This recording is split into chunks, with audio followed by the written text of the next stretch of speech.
we're good, everybody. Oh, no, What have you found works for you physically or maybe even mentally preparing for a game on a short week? Trusting the base game plan, sticking to what we're doing.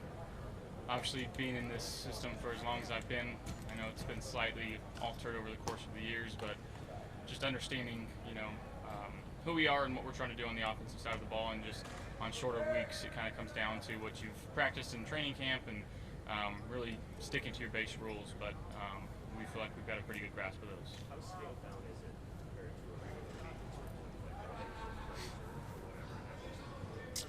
week? I mean, it's fairly scaled down. Obviously, you get less time to watch film, less time to input things, less time to go rep things in practice.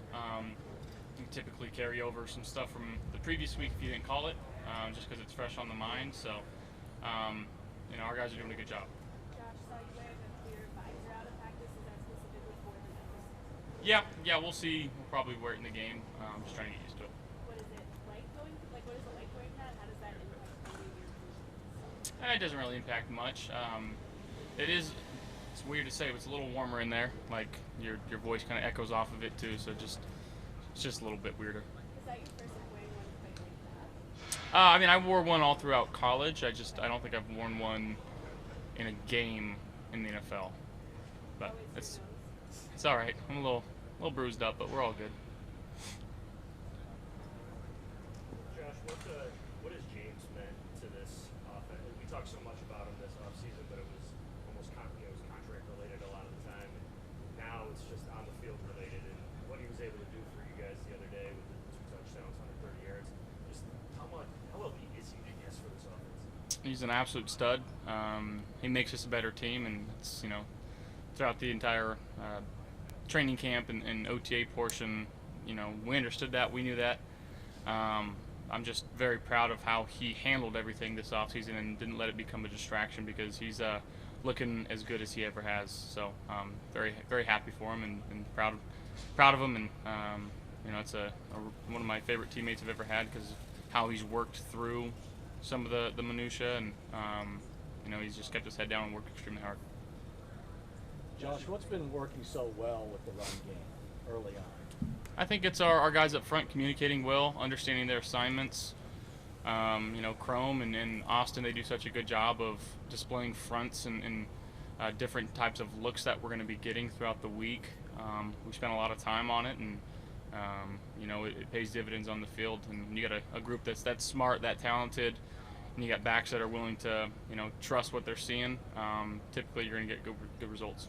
Josh, I know it's only 2 games in the season, but what are the benefits of winning different ways? The way you guys have won, dramatics in week 1, defense, James Cook, really doing well in week 2. Yeah, I think just feeling comfortable in different types of situations. Every game seems to present something new. And the more that you can get, I guess, exposed to different types of situations throughout the year, the quicker you grow as a team. And we just ultimately, every game we want to go out there and go 1-0. That's our main goal, and just being comfortable in those types of situations, it helps.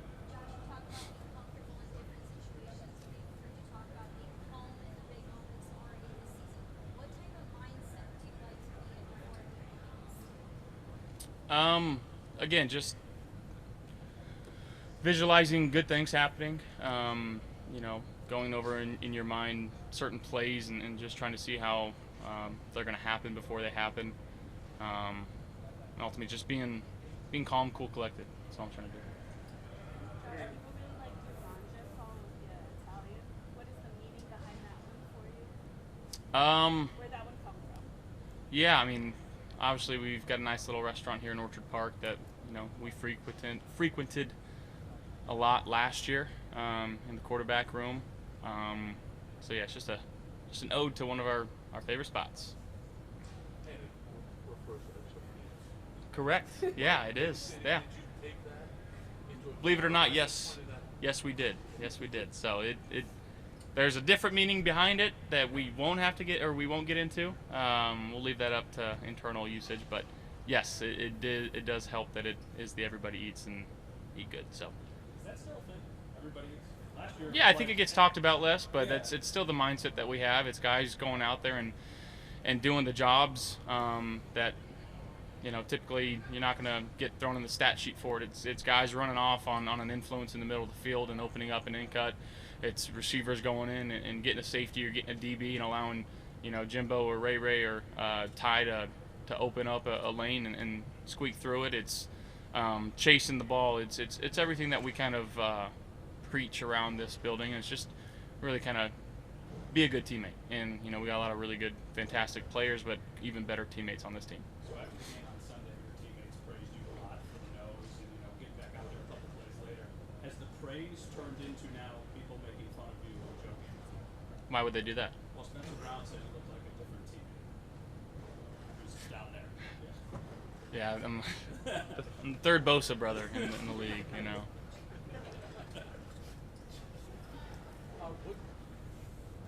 What does it mean, if anything, your performance against Miami? 13 and 12 in the playoffs, 37 touchdowns thrown against them in the season, the most coming against them. Does it matter? Something like that? No, I mean it's just how it plays out, and I just try to go out there and play the best that I can each and every week, and none of that matters though. I mean it doesn't have any bearing to what this week will bring. What are your impressions of this defense? Well, I think they're playing a lot better than maybe what the record shows. Their front over there is filled with a lot of guys that can get after the quarterback. So we got to be on our P's and Q's and understand what they're going to try to do to us. They're pretty unpredictable in terms of when and where they're blitzing. So making sure that I'm seeing as much as I can, watching as much film as I can to try to pick up on cues and things. And again, we know what type of offense they are and what they can be and what they've shown in the past. So again, just making sure we're taking care of the football, trying to end every drive in a kick. Josh, we've heard for years people talk about how you have to get ready for a Thursday night game, how it will be a challenge. Are there advantages to it? I think so. I mean, it's typically harder for teams especially on the defensive side of the ball, to bring in some crazy game plan stuff. And again, it goes back to the base rules type of thing. And throughout training camp, we practice so much on our base rules and really not chasing ghosts when it comes to a game. It's going out there and being a reactionary football player. And that's where I feel like I play my best stuff, is when I see things and I can react instead of trying to predict something that happens and it doesn't happen, and then I'm behind already. So just going out there and just playing football. Thank you guys. Just gone on about preparing on a short week. Yeah, I think it's tough. Luckily, it's early in the season, and I learned today that we have another Thursday game coming up, which was a shot in the heart. But I guess I take it 1 week at a time. So, it's kind of nice right now, feeling fresh just after 2 weeks. Usually they come a little later in the season and they knock you out pretty hard. I mean, Thursday comes quick. That's kind of the day where you're just starting to get your body back and your feet, your legs under you. But I think it's important throughout the whole season, no matter when the game is to get in on Monday. Don't just do nothing. Get moving as hard as it is sometimes. Do a lift, do some movement. Get some good workouts in Monday, Tuesday, and by Thursday you should feel a little bit more recovered and you're not missing out on anything. So we had a really nice day today. I was able to get a good warm-up, get some individual run around a bit. So for a Thursday game, I'm feeling probably the best I have maybe ever, because usually they come a little bit later in the season, and by then you're like, oh my God, I have to play on Thursday. It's a quick turnaround, but I think the guys, the energy was really good today, so I think everybody's prepared. Just excited to get another chance, and then a little weekend off. When you first signed here, you said one of the pitches was that the defensive system was going to be you're putting your hand in Mhm. and you're running the pass. Yeah. It seems like that is Yeah. exactly what's going to happen. Yeah, I enjoy that. Yeah. Why is that beneficial to your I just, I started in a 3-4, but I was the end actually, so I was playing more 5 technique. Played a lot of nickel, so I was playing the like a 4-3 end as well. But once we brought Gus Bradley in, and back in college, of course, we played the 4-3, and I just feel like that's my body type fits that position, and it's most comfortable for me having my hand down, playing the run from a 6-eye. I think it just gives me more of an opportunity to affect the run game, being a little bit tighter in the line. And then obviously having my hand down and being able to rush the passer.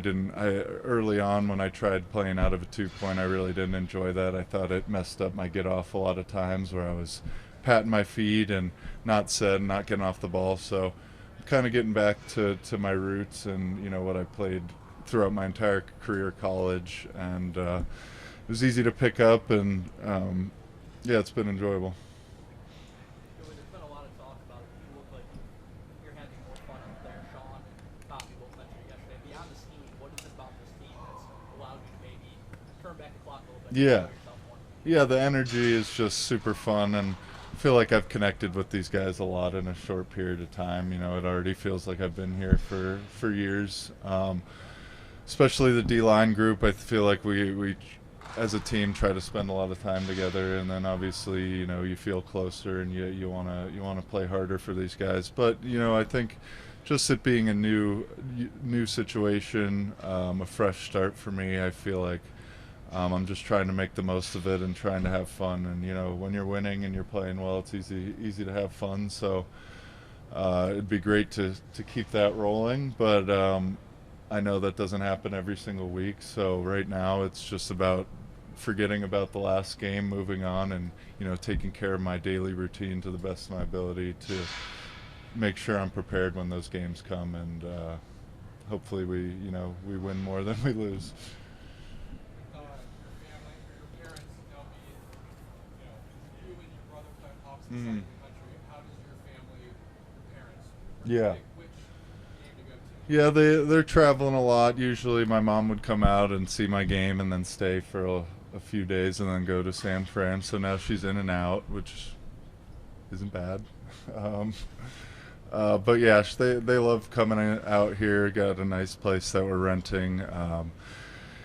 Yeah, they just pick and choose. It's not as easy to be able to, if they have a Sunday night and Monday game in San Fran and LA, it's easy to kind of pull those two off together. But they do a really good job. It's my mom's main job this time of year, is just to be flying around and being at our games. And obviously my dad's coming in next week. Got some friends and family coming out this Thursday. So it's just, I let my fiance handle it, and they just appear out of thin air, it seems like, every other week. With Milano and Oliver questionable this weekend, do you see your role changing at all? No, I don't think so. I think we did well. I mean, missed Ed last week, but I think DQ stepped up at the 3-tech, and Dion. Both of our rookies, I'm really proud of. I think they're making strides every single week, and they're going to be really good players. So I think the guys just need to step up, and I don't know exactly who's going to be filling in at linebacker. We have a great group there as well, so I'm not worried about it. It's super unfortunate that happened to Matt. Hate to see that to anybody on your team, obviously, but I think it's a next man up mentality. That's what this league is kind of built on, is to be able to step up and when the opportunity presents itself, be able to step up and help your team. So I don't see my role changing very much, and I'm not too worried about whoever steps in to fill in. A couple minutes ago, Josh Allen was just talking about kind of the visualization process before games. Success, before you go out and do it. Are there things pre-game you like to do to just get in, a positive headspace before a game? Yeah, I think visualization is very helpful. Dr. Dez here has been doing it with the team, and I do that with the group after the team meeting the night before the game, and we try to just visualize the day, and I think having a plan for when things may not go exactly how you want them to go, to be able to visualize you taking a breath and resetting, and because things aren't going to go perfectly every single game, and to just be mentally prepared before being thrown into the fire like a Sunday or an NFL game is very beneficial. Joey? Thanks.